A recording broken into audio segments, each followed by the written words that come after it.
So there is a conspiracy theory starring me, which is not unusual. There always is, or at least there usually is one at any given time. The interesting thing about this theory and why I'm covering it is it shows kind of how these types of conspiracy theories develop.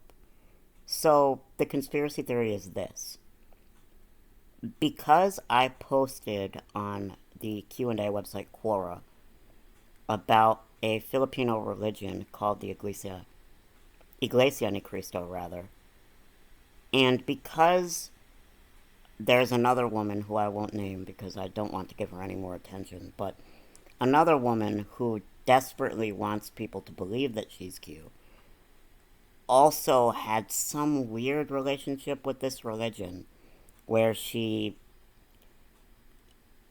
I have no idea exactly what happened, and I don't think anybody does because she's just so all over the place that it's hard to say what really happened. But she had some weird falling out with them and somehow got on Filipino news way back in the day. So with those two things, apparently she really is involved with the Watkinses somehow. So I guess in this episode I'll talk about the Iglesia ni Cristo because they're very interesting actually. And I'll talk about them, and then as I talk about them, hopefully you'll realize why this is total bullshit and why anybody that lives in the Philippines for an extended period of time would have to come into at least some sort of knowledge of this church because, first of all, they're the largest religion created in the Philippines. They're not the only religion created in the Philippines. Of course, there are pre-Columbian religions, but those don't tend to have the numbers that the modern religions have. Besides the Iglesia ni Cristo, there are the church that's known as the Aglipayan Church. It was created by a Catholic priest who basically became in schism with the Catholic Church after the Philippine independence. And that independence was short-lived. Obviously, the Americans would soon colonize. But he started his own religion, which is now today known as the Iglesia Filipina Independiente. That's their official name, but they tend to prefer that you call them, or rather, that's their official name, but most people call them Aglipayans, based on the name of their founder.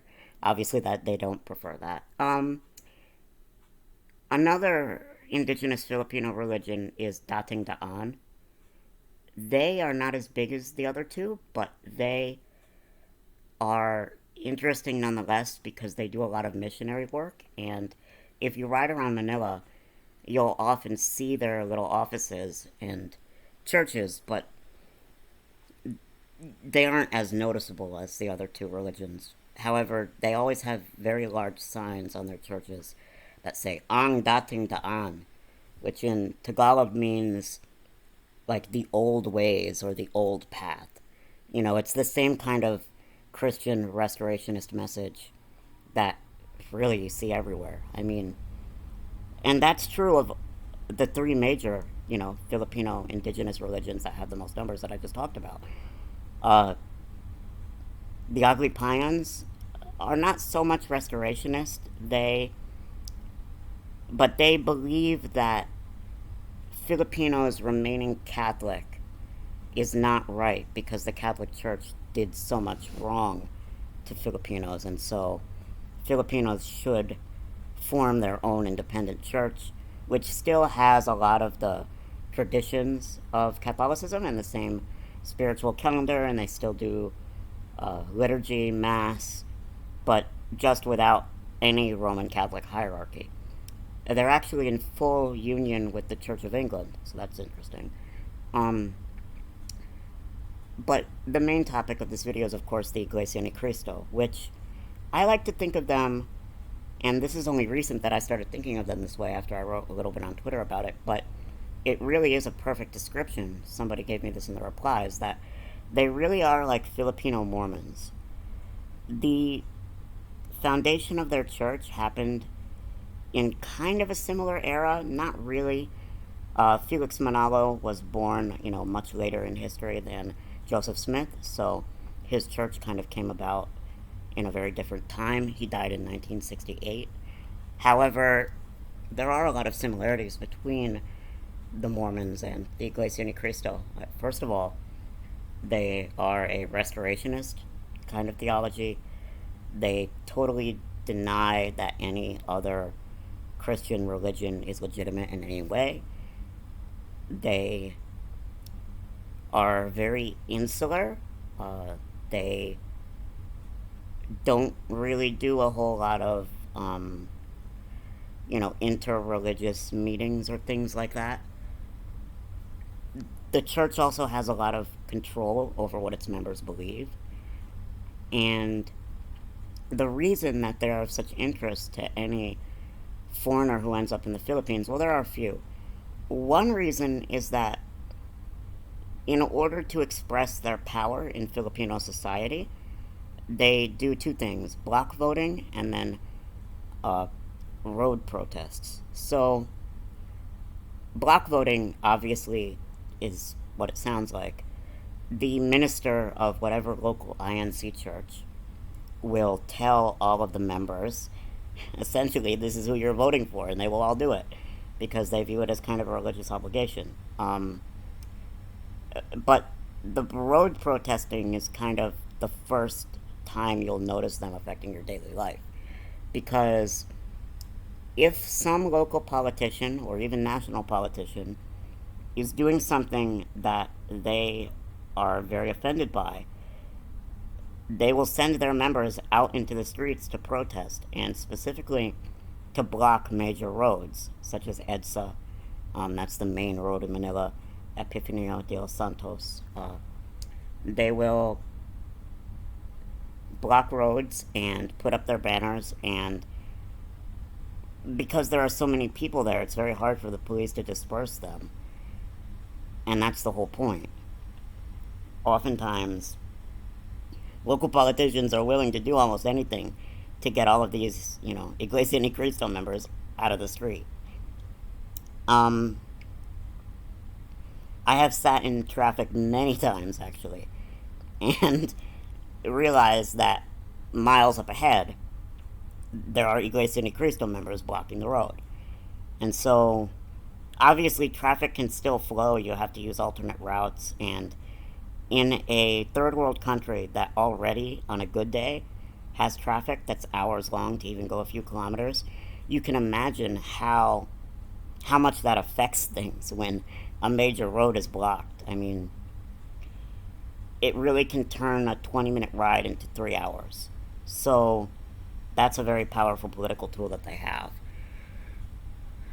Another reason that you might notice them is, and this is why I have the flying church in the title screen, is the Iglesia Ni Cristo have a very strange belief compared to other Christian denominations, and I think that it's unique. So, they believe that during the end times, during the rapture, essentially, God from heaven will call all of the Iglesia Ni Cristo churches, no other churches, up to him in heaven. And there are various descriptions of how this is going to happen.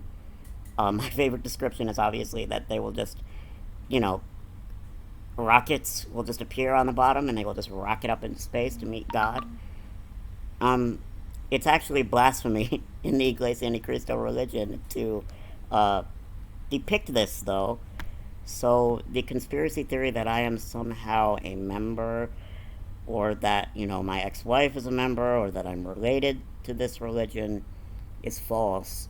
However, with that said, I would say that, much like the Mormons, the Iglesia Ni Cristo, even though they have in Filipino society a certain, people don't tend to like the fact that they do this block voting, and they see it as damaging to democracy. They don't like the fact that they block roads all the time. However, they are seen kind of like the Mormons as being overly clean, overly friendly, overly on time, especially on time, and, honest, that kind of thing. So they're kind of seen in the same way as the Mormons in that way. Um, and another thing about them is that they have a belief that it isn't really wrong to profit on this earth, right? And so their belief is that God is showing favor on their family by making them rich. And so it is seen as basically, in some ways, equal to being a pastor or a preacher to be a rich INC member. You are seen as just as valuable because they have mandatory tithing of 10%, and the pastor and the deacons go around and they collect it. And I've heard from members that there's even a lot of paperwork. They even accept credit cards, right? Like, they really want to make sure that you're not lying about their income. They're kind of like the IRS. They really check. So if you're a doctor or a lawyer, and also in the Iglesia ni Cristo, you have an edge over the other members. And, people are just taught to believe that you're more blessed. Totally the opposite of Roman Catholic teaching. So what that means is a lot of Iglesia ni Cristo members try to get into the lay professions. And they are definitely way overrepresented among doctors and lawyers. So being a foreigner in the Philippines, if you have to see a doctor, it is quite likely, especially if you have medical issues like I do, that require you to see many specialties, that eventually you are going to run into an Iglesia ni Cristo doctor. And it'll be pretty obvious to you if you do, because they aren't really shy about their religion. They either will have a piece of jewelry or something on their clothing with the Iglesia ni Cristo banner, or they will have a certificate of their membership in their office, so you'll know. You'll also notice by the lack of what most other Filipino doctors would have. Most Filipino doctors would have traditional Catholic religious elements in their offices, right? Or they would be wearing, I don't know, a rosary or a cross necklace, that kind of thing. But Iglesia ni Cristo would not. So that's one way that you can know. So I guess what I'm saying with all of this is, Iglesia ni Cristo is definitely a cult, but they are not a totally mysterious small religion. And anybody that goes to the Philippines for a long time would be expected to see them. For example, you ride around Manila and you'll notice their churches, because as part of the belief that the churches fly into heaven, they have an extreme level of importance that I've never seen in any other Christian religion towards the physical appearance of the church. So they want their church to just be perfect at all times. And so they make it as clean as possible. They must be just repainting them every year. And of course all of this is volunteer maintenance. They want their church to basically look like, a cathedral at all times. And you don't tend to see with them, like you would with, let's say, Jehovah's Witnesses, them meeting in a very shabby building, right? They want to meet in a palace, and they do. Even in the far-flung provinces, I looked up images online, and actually the church that I used as the reference for my Blender model is from a province. It's from Nabua. So that is a very representative church. It's just part of their religion. So that's interesting. And you really can't avoid noticing it, because especially some of their churches, you'll see this huge gate that is sparkling white and this church inside. that looks just perfectly clean. And then right outside, you'll oftentimes see a homeless person. So I've even seen naked people on the street next to their churches, and just slums all around. So that is very interesting, and it definitely catches your eye, and you'll wonder, like, what is that? And oftentimes, if you're with a Filipino, they'll tell you, oh, yeah, that's a cult, that's a local cult, and if you try to get them to explain more, they'll tell you about, the Iglesia ni Cristo and Felix Manalo and a little of the story, whatever they know. Um, yeah, Felix Manalo, the founder of this religion, has an interesting story. Kind of like Joseph Smith, he had this period in his youth where he was reading the Bible and reading a lot of Protestant literature and questioning a lot of Catholic doctrines based on the fact that he couldn't find them in the Bible, or he couldn't use the Bible only to explain why they exist. And of course, Catholics would say that the traditions are, that they don't necessarily need to only come from the Bible, but that's another whole other story. But he decided that basically Catholicism was a lie, and he bounced between a bunch of different religions, and even had a period where he wasn't religious at all, although the modern Iglesia ni Cristo really tries to wipe that from memory. He eventually founded the church in 1914 and was its leader until his death. The church's upper management is very much a family affair. You have Felix Manalo, who was the founder, and then I believe it's Enyado Manalo was the second one, and then the current leader is Eduardo Manalo. And these people are very powerful. Eduardo Manalo has even met with President Duterte, who definitely does not just meet anyone. He, wants their votes.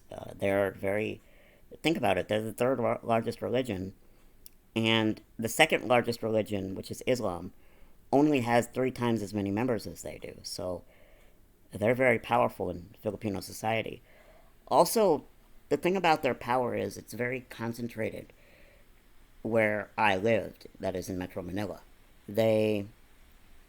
And more generally the island of Luzon. They really are concentrated there. And sometimes, if they need to swing an election, they will even tell their members that live in far-flung provinces, especially their poorer members that can very easily, well, not very easily, but they're poorer members that could be convinced to move with not that much money. Let's put it that way. I've heard stories about their church pastor, deacon, whatever, telling them, God has a mission for you in Metro Manila. You need to move to Metro Manila. And, usually the church won't help you much, but they'll help you a little. Another fascinating thing about the Iglesia ni Cristo is that they are the owners of the largest stadium in the world, the Philippine Arena. It is located in northern Luzon. I have never been to it, but I've driven past it. You can't avoid it. If you're in Metro Manila and you're driving up Luzon, you'll definitely see this huge Philippine Arena. And the internet tells me that it has a Guinness World Record for the largest indoor arena in the world. So that's something. I guess every year they have some kind of meeting there, similar to what the Jehovah's Witnesses do. I don't know too much about that. But I have heard that to try to get people to go, because they have a lot of members in poverty, they offer free rice. So if you go there, you can get some free rice, and that way they pack the house. Sounds like a good deal if you ask me. So, yeah, that's the Iglesia ni Cristo. Obviously, I'm not a member, and this conspiracy theory is ridiculous, but it's interesting because conspiracy theories often work on connections, right? So they work on a different way of coming up with evidence than, let's say consensus reality, right? It's enough to just say, this person at this time talked about this thing. This other person at this time talked about this thing. And also, these two people were in the same country at around the same time. So even though we don't, have any proof that they met or even have second level acquaintances, it there's some connection there. And that's really what conspiracy theories are about. It's all about connections and trying to connect people together through, as few layers of indirection as possible. So the idea that because I posted at one time on Quora about this church, that I'm somehow a member. By the way, my post was not even positive. All it was I'm pretty sure I was Googling why does the Iglesia ni Cristo not celebrate Christmas? And I came across a Quora page that didn't really answer it, and so I tried to answer it. Pretty sure. I don't really answer questions that much on Quora anymore. But at the time I wrote that answer in 2017, I was still doing that. Most of the time, if I want to write free content, I do it on Wikipedia or Stack Exchange now. I edit Wikipedia a lot, and I plan to talk about that in another episode of this. But I really think that there is something to be learned from this event, and there's something to be learned from this church as well, because one thing that's fascinated me is that the Iglesia ni Cristo is so unknown outside of the Philippines that is another way that this conspiracy theory could probably gain traction, because you would see that word, Iglesia ni Cristo, and you would not recognize it, but you would say, oh boy, it sure is strange that these two people have a connection to this organization I've never heard of. And obviously, if you aren't Filipino and you don't know anybody that is, it's very unlikely that you're going to ever come into contact with this religion. It is true that they do have churches in the U.S. However, those churches are usually only serving the Filipino diaspora. Now, there is no rule in the Iglesia ni Cristo that you have to be Filipino to be a member. Foreign members are very welcome. However, most foreigners would never convert into this religion unless they were converting due to marriage. That is the main way that foreigners get involved. Well, luckily, I can thank my lucky stars that is not the case for me. Yeah. So anybody that has experience with the Philippines would know that, talking about the Iglesia ni Cristo is not really that amazing, because it's always a topic of discussion, because, every 2 weeks they're blocking a road for some reason or another. But if you've never been there, let's see, what else can I say about the INC? Oh, one more thing. The Iglesia ni Cristo has this very strange policy where they tell their members, like I said earlier when I was talking about the Philippine arena, getting butts in seats is very important to them, and they will go to great lengths to do it. It doesn't matter if it's the Philippine arena or the local church. And so, not only is it part of their religion that their churches are, will blast off into outer space to meet God, it's also part of their religion that unless you have a good reason, you cannot miss church.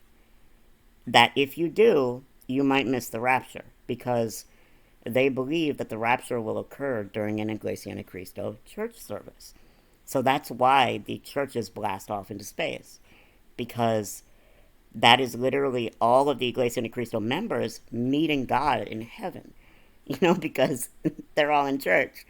Now, some allowances are made for the ones that are sick, I guess they float up themselves, or I don't know. That's not really well explained, but it's very much you snooze, you lose. And there's a joke in the Philippines about this, because the Philippines, much like Latin America, it isn't seen as being very rude to be a little bit late to something. I even adopted that a little, and it's gotten me in trouble here in the U.S., But it's not seen as so rude to be 5, 10, 20 minutes late to something. People there jokingly call it Filipino time. But a joke that people often said when I was there is that the only Filipino you can count on to always be on time is an Iglesia ni Cristo member. Because they're so punctual. Because due to this religious doctrine, the Iglesia ni Cristo deacons actually lock the doors when it's I guess I don't know 9 a.m. or whenever they decide that church has started. So you need to be in that building by then. Otherwise, you might miss the rapture, and you'll be sitting outside in your faithless situation while all your cohorts in the Iglesia ni Cristo are flying into heaven. And apparently, they believe that God understands if you were late for a reason that wasn't your own fault, that kind of thing. But they also, much like a lot of other guilt based religions, are very into interrogating yourself. And did you really do everything you could to be on time? You know? You know that the traffic in the Philippines is bad, don't you? You're Filipino, so you should know. So therefore, maybe you should have left 5 minutes early, 10 minutes earlier. Did you really try your best? So yeah, that's the Iglesia ni Cristo. The Tagalog word for them, the members, that's why it's so hard to translate, is mga ka-INC, which, I don't know how you would translate that. INCers? Uh, the prefix ka basically makes a noun, a group of people related to that noun. And mga is their plural. So, yeah, it's kind of untranslatable in a simple way. You would just have to say Iglesia ni Cristo members, which is long. Uh, anyway, that's it. This is kind of a short one. This is episode 2. Next time, I'm going to talk about NFTs. I was supposed to do that this time, but I decided to talk about this instead. Like I said, this is very informal. I am not doing a schedule or promising that it's going to be on a certain date or a certain topic. I said, I guess I'm on Filipino time, right? You can't expect the Hellworld Dispatch to come when you want it. It just comes when it comes. And, yeah. Peace out.